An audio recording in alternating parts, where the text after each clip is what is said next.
नमः संस्कृताय मित्रों, नमो नमः। कैसे हैं आप सभी?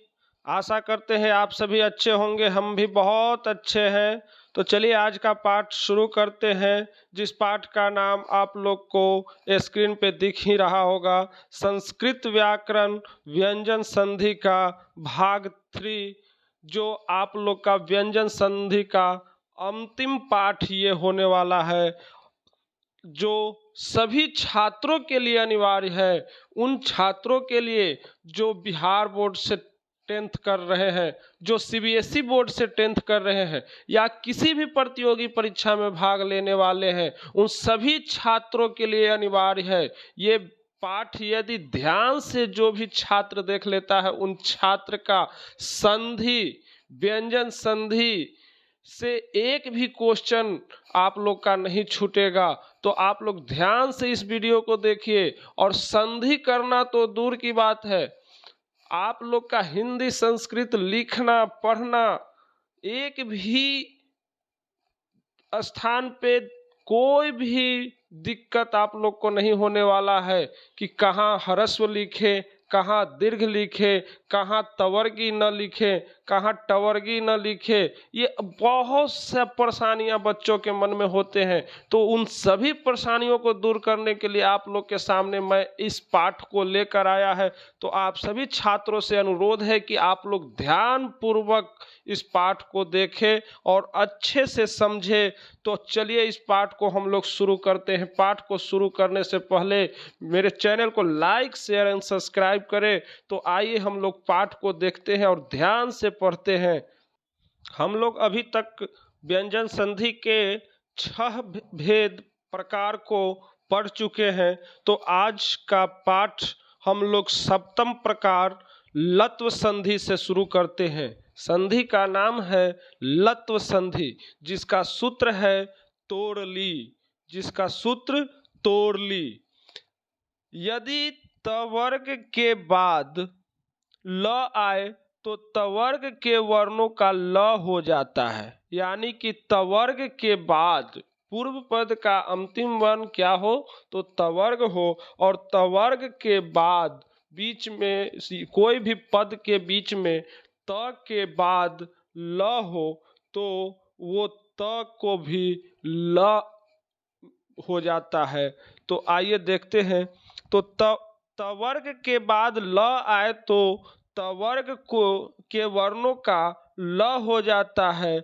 और इसी में यदि किंतु न के बाद ल आने पर अनुनासिक ल हो जाता है। यदि ल के पहले न हो तो वो न अनुनासिक हो जाता है, ऊपर चंद्रबिंदु हो जाता है। और यदि ल के पहले त हो तो वो त भी ल में परिवर्तन हो जाता है। तो इसका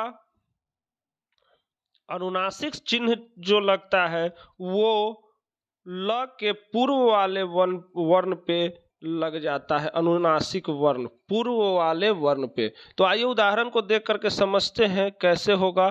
तो उत शब्द है और लंघनम, उत जोर लंघनम। उत हम लोग पहले के वीडियो में भी हम समझाए हैं, ध्यान से देखे हैं कि उत जो है उसको पूर्व पद कहते हैं, और लंघनम जो है प्लस के बाद वाले को उत्तर पद कहते हैं। उत्तर पद यानी बाद का पद, और पूर्व पद यानी पहले का पद।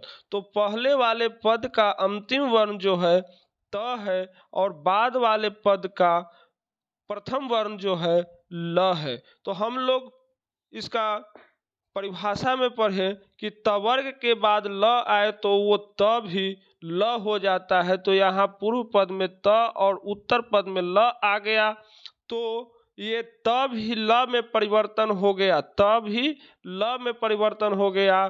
तो ल संयुक्त हो गया, यानी कि एक आधा ल एक पूर्ण ल, ल संयुक्त होकर के वहाँ पे शब्द बन गया उल्लंघनम।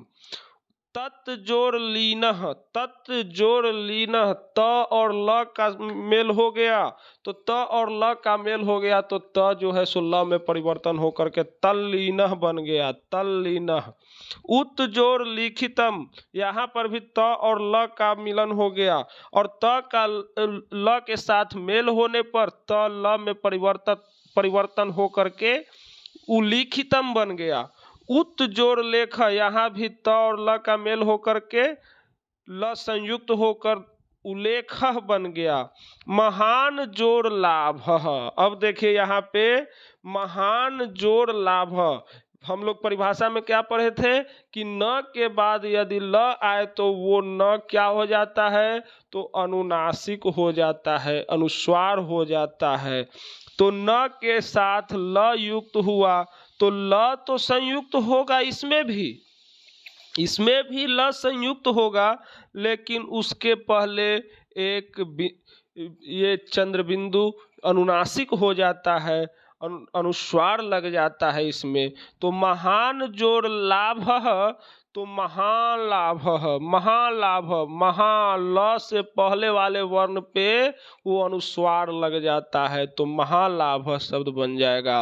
विद्वान जोड़ लिखित लिखति, विद्वान लिखति, तो विद्वान का न और लिखति का ल का संधि हुआ और न का अनुस्वार हो गया, न का अनुस्वार हो गया और ल संयुक्त होकर के विद्वान लिखति, विद्वान लिखति शब्द बन जाता है। तो इसमें ध्यान देना है, या तो आप संधि कर रहे हैं या हिंदी लिख रहे हैं, संस्कृत लिख रहे हैं, तो आप लोग इस शब्द, इस चीज को ध्यान देना होगा आप लोग को कि यदि शब्द में तवर्ग का भी वर्ण है और ल दोनों पास में है तो वो त को हम ल में परिवर्तन करके लिखेंगे। आशा करते हैं आप लोग को अच्छे से समझ में आ रहा होगा। तो चलिए हम आगे का प्रकार देखते हैं, आगे का भेद को देखते हैं। अब हम लोग अष्टम प्रकार को देखते हैं, अष्टम संधि को देखते हैं, व्यंजन संधि के अष्टम संधि को, तो जिसका नाम है छत्व संधि। छत्व संधि का सूत्र होता है सचोटी, सचोटी। यदि तालव्य स से पूर्व पदांत में किसी वर्ग का प्रथम, द्वितीय, तृतीय या चतुर्थ वर्ण हो या य, र, ल, व अथवा ह हो तो स के स्थान पर छ हो जाता है। क्या? या तो वर्ग का प्रथम, द्वितीय, तृतीय, चतुर्थ, यानी कि क, ख, ग, घ, च, छ, ज, झ इत्यादि, और उसके बाद या य, र, ल, व हो या ह हो और उसके बाद तालव्य स आ जाए तो उस तालव्य स के स्थान पर हम छ कर देते हैं, उस तालव्य स के स्थान पे छ कर देते हैं, जिसे छत्व संधि कहा जाता है। तो देखते हैं उदाहरण से, तो एतत् शोभनम, एतत् शोभनम, यानी पूर्व पद का अंतिम वर्ण त और उत्तर पद का प्रथम वर्ण तालव्य स है, तो हम लोग छत्व संधि के माध्यम से इसे त को छ कर देते हैं, त को छ कर देते हैं। तो एतत् क्षोभनम और छ के आगे वाले एक संधि है च का आगम, इसके बाद वाले संधि को हम लोग पढ़ेंगे, उसमें समझेंगे कि च का आगम कैसे हो जाता है। तो छ के पास में च का आगम होता है, वो आगे वाले संधि से हम लोग पढ़ के समझेंगे। अब देखते हैं तत् जोड़ श्रुत्वा, श्रु स्र जो होता है, स्र में तालव्य स से बनता है स्र, तालव्य स और र से श्र बनता है। तो तालव्य स इसका लेकर के तत् और तालव्य स का स, तो यहाँ पे छ हो जाता है, तालव्य स का छ हो जाता है और च का आगम हो जाता है, उसके पहले च का आगम हो जाता है तो बनता है शब्द एतत् श्रुत्वा, एतत् श्रुत्वा, एतत् श्रुत्वा। इसमें ये चीज को ध्यान दीजिएगा कि यदि प्रथम वर्ण, द्वितीय वर्ण, तृतीय वर्ण या चतुर्थ वर्ण या य र ल व ह के बाद तालव्य स आता है तो उस तालव्य स का छ हो जाएगा और उसके पहले चत्व संधि जो हम लोग पढ़ेंगे, च आगम संधि जो पढ़ेंगे उससे च का आगम होता है। तो चलिए उस संधि को हम लोग देखते हैं। तो आइए उस संधि को देखते हैं जिसका नाम ही है च का आगम। ये हम लोग का नवम संधि है जिसको पाणिनि ने सूत्र दिए हैं छे च, छे च। यदि ह्रस्व स्वर के पश्चात, यदि ह्रस्व स्वर के पश्चात छ आए तो छ के पूर्व च का आगम हो जाता है। कब होता है? यदि ह्रस्व स्वर के बाद छ आता है तो उस छ से पहले च का आगम हो जाता है। तो वहाँ पर भी हम लोग जो पढ़े उसमें छ के पहले अवश्य ही स्वर था, इसलिए वहाँ पे च का आगम हो गया। अब इसमें देखते हैं तरु जोर छाया, तरु में उ है और बाद में छाया है तो उ और छ के बीच में क्या आ जाएगा? च। तो शब्द बन जाएगा तरु छाया। अनुच्छेद, अनु में उ और छेद में छ और बीच में आ जाएगा च, क्योंकि यहाँ ह्रस्व है और यहाँ छ है और ह्रस्व और छ के बीच में च का आगम होकर के अनुच्छेद शब्द बन जाता है। परि जोर छेद, परि में इकार जो है ह्रस्व है और छेद में छ जो है मिलने पर च का आगम हो जाता है तो परिच्छेद शब्द बन जाता है, परिच्छेद शब्द बन जाता है। बस इतने ही बात को ध्यान रखना है, ध्यान से समझिए, बिल्कुल नहीं भूलेंगे। यदि 1 से 2 बार इस वीडियो को देख लेंगे आप लोग बिल्कुल नहीं भूलेंगे। एक नज़र में आप लोग कहेंगे यहाँ च का आगम होना चाहिए और बिल्कुल अच्छे से आप लोग प्रश्न का उत्तर दे करके आएंगे। तो आगे चलते हैं। दसम संधि, व्यंजन संधि का दसम प्रकार भेद, जिसका नाम है र का लोप तथा पूर्व स्वर का दीर्घ होना। र का लोप हो जाता है और पूर्व स्वर का दीर्घ हो जाता है, जिसका सूत्र पाणिनि महाराज ने क्या दिए हैं? तो रोड़ी, रोरी सूत्र आपको पाणिनि व्याकरणाचार्य ने दिए हैं। तो यदि र के बाद र हो तो र पहले वाले र का लोप हो जाता है तथा उसका बाद वाला र पूर्ववर्ती स्वर, उसका र पूर्ववर्ती स्वर दीर्घ हो जाता है। यानी कि संधि जब करते हैं तो हमको 2 शब्द मिलता है।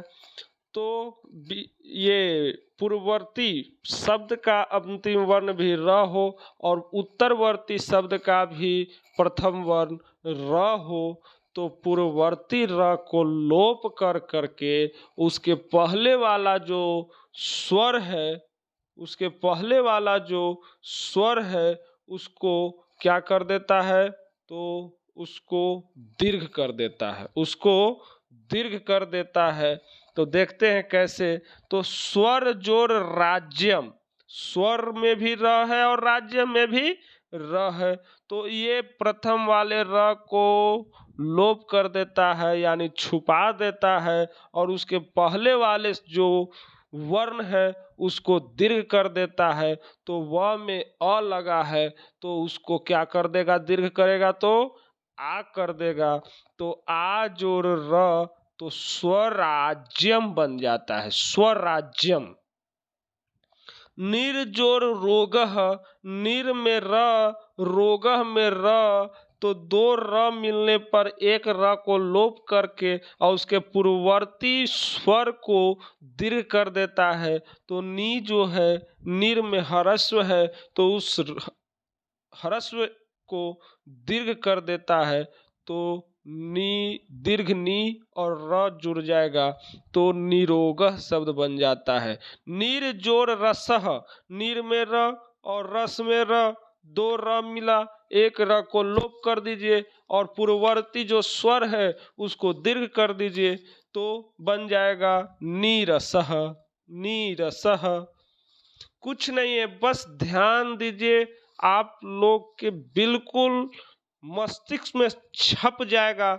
देखते ही आप लोग पहचान लीजिएगा कि ये व्यंजन संधि है और व्यंजन संधि का ये प्रकार है जिसका कारण ये शब्द का ये हुआ।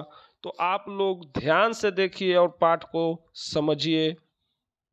तो आगे का देखते हैं एकादश प्रकार, यानी 11वां प्रकार क्या है। तो तवर्गी न का न होना और यही व्यंजन संधि का अंतिम प्रकार भी है। तो तवर्गी न आप लोग को लिखने में या पढ़ने में, लिखने में सबसे अधिक ये कठिनाइयाँ होती होगी कि कहाँ पे तवर्गी न होता है, कहाँ पे टवर्गी न लिखे। तो ये आप लोग का जो कन्फ्यूजन है, ये आप लोग का कन्फ्यूजन अभी अभी दूर हो जाएगा, बस ध्यान से देखिए। तो यदि एक ही पद में, यानी कि एक ही शब्द में क्या क्या हो, री या तो री हो, या मूर्धन्य स हो, या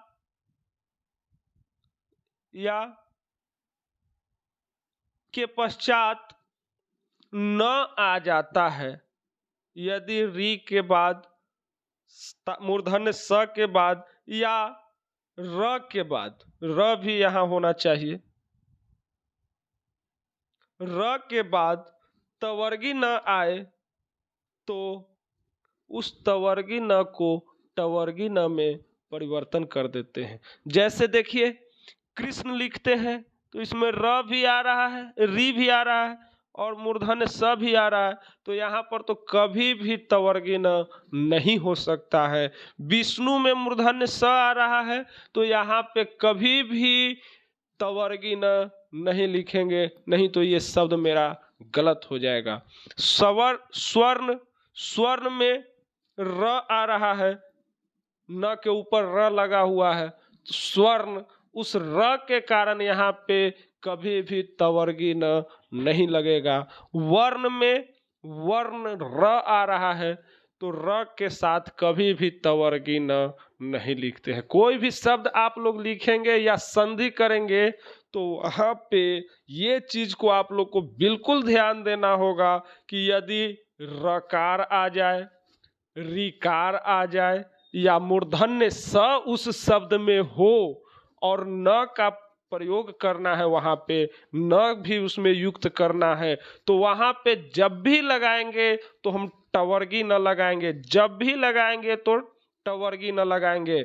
आगे देखते हैं, अट एक प्रत्याहार है जिसका होता है अ आ, ई उ ऊ, लृ ए ओ औ, ह य वर, कवर्ग, पवर्ग, आंग या तथा नुम, इन वर्णों के व्यवधान में भी यह नत्व का विधि प्रवृत्त हो जाती है। यानी कहने का अर्थ है कि कोई भी स्वर वहां पे रहे, उसके आसपास में स्वर रहे तो भी, कवर्ग रहे, पवर्ग रहे या हय वरट कुछ भी रहे, लेकिन बीच में क्या होना चाहिए, मूर्धन्य स, र और री हो, तो वहां पे तवर्गी न हम कभी नहीं लिखेंगे। ये बिल्कुल आप लोग दिमाग में बैठा लीजिए, कहीं भी नहीं लिखेंगे तवर्गी न।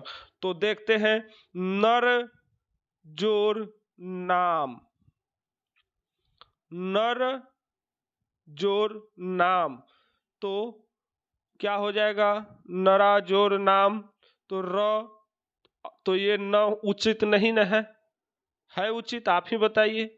यहाँ र है और यहाँ न है तो यहाँ पे टवर्गी न होना चाहिए। ऋषि जोड़ नाम, ऋषि में री भी आ गया और मूर्धन्य स भी आ गया, तो ऋषि और जोड़ नाम, नाम तो ये सही है, ऐसे अलग में नाम लिखते हैं तो ये सही है, लेकिन ऋषि नाम को साथ करना है तो हम यहाँ पे टवर्गी नहीं लिखेंगे, बिल्कुल टवर्गी नहीं लिखेंगे। इसके अलावा हम दूसरा बिल्कुल नहीं लिखेंगे। ये चीज को बिल्कुल आप लोग अपने माइंड में बैठा लीजिए, बिल्कुल। तो चलिए आज व्यंजन संधि यहीं पे समाप्त होता है। और यदि इस व्यंजन संधि को आप लोग ध्यान पूर्वक देख लेते हैं तो आप लोग का कोई भी एग्जाम में व्यंजन संधि से आने वाला प्रश्न आप लोग का नहीं छूटेगा, ये मेरा गारंटी है। तो यदि आप लोग प्रथम भाग द्वितीय भाग नहीं देखे हैं तो आप अवश्य ही उसको देखें और बिल्कुल अच्छे से आप लोग समझें।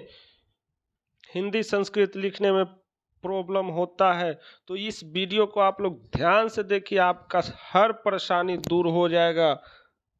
तो चलिए आज पाठ यहीं पे हम लोग समाप्त करते हैं। आशा करते हैं आप लोग को बहुत ही अच्छे से समझ में आया होगा इस पाठ। तो चलिए यहीं तक, शुभ रात्रि, धन्यवाद।